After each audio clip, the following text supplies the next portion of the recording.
Which is a great jump to the next thing I want to discuss, which is the personalized first generic approach. Mhm. Because there is a lot of generic financial advice and financial marketing out there. You see it every day, really. You hear it on the radio, you'll see it on the news, Yep. just these different things of really cookie cutter advice that you have. And it's for the masses. It's for millions of people that listen to it. And it's very popular too, Mhm. but it's a good way to build a financial foundation, but I would say it's not a great way to continue to overall build your wealth Yeah. because it is very generic and not specifically tailored to each person's situation, which is what marketing and advice should be. Mhm. So, can you touch more on that generic approach and how you could spot it?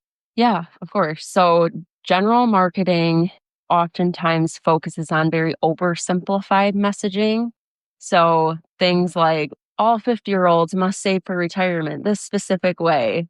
And many times you will see, we call them fin influencers on social media or different channels honing in on that oversimplified generic marketing because that appeals to a very broad audience.